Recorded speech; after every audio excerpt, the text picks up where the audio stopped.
Monsieur le maire, bienvenue dans C'est-à-dire, vous élaborez un nouveau règlement local de publicité intercommunale. Alors de quoi s'agit-il déjà ? C'est une réglementation qui se met en place sur l'ensemble des villes qui composent le territoire de la boucle nord de Seine, c'est-à-dire Asnières, Gennevilliers, Villeneuve-la-Garenne, Bois-Colombes, Argenteuil et d'autres, et Clichy et Colombes. Et ça vise à réglementer les panneaux d'affichage publicitaire, les très grands panneaux comme les petits panneaux qui peuvent être mis sur l'espace public. Alors ça se passe tous les ans ou c'est tous les Non, c'est nouveau, c'est un règlement qui va mettre déjà 2 ans, 3 ans pour s'établir. C'est-à-dire le temps des études, le temps de la concertation. On a déjà fait 2 réunions de concertation avec les afficheurs, avec les associations chargées de la défense de l'environnement. Il y a une réunion publique qui est prévue. Et ensuite, on rentre dans les procédures juridiques avec un débat public. Mais quel est l'enjeu en fait ? Est-ce que ça dénature le cadre de vie des Gennevillois ? C'est ça le Non, justement, l'enjeu, c'est de protéger le cadre de vie des Gennevillois et donc de faire en sorte que la publicité ne puisse pas être mise n'importe où, n'importe comment. Il y a par exemple l'interdiction de mettre des panneaux d'affichage s'il y a un panorama intéressant à regarder.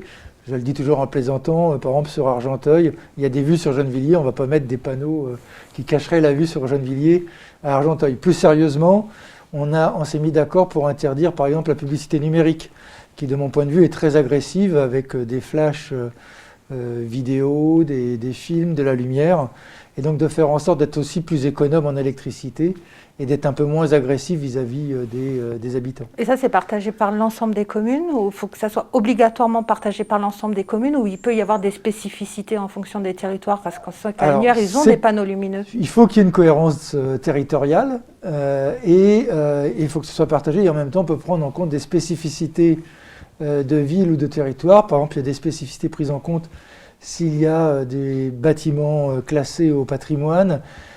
Le long des berges de Seine, on a tout interdit. Et sur l'affichage numérique, on l'a autorisé pour l'instant et de manière provisoire que sur les axes tenus par le département, parce qu'ils en ont déjà installé, donc on ne va pas leur faire désinstaller.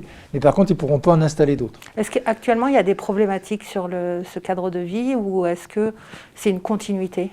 C'est une forme de continuité parce que chaque ville avait déjà... il y avait 2 villes qui avaient un règlement local de publicité renouvelé, qui était, je crois que c'est Clichy et Villeneuve-la-Garenne.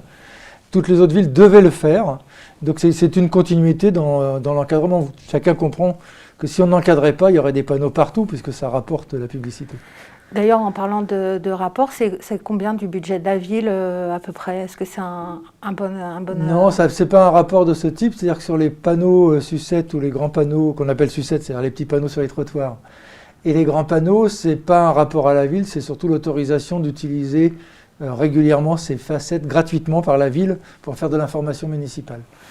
Et d'une ville à l'autre, ça va être équilibré au niveau des budgets ou ça dépend aussi Chaque ville se débrouille, non, c'est pour chaque ville, on mettra comme elle le souhaite. La tendance a été plutôt pour toutes les villes de réduire et de bien contrôler.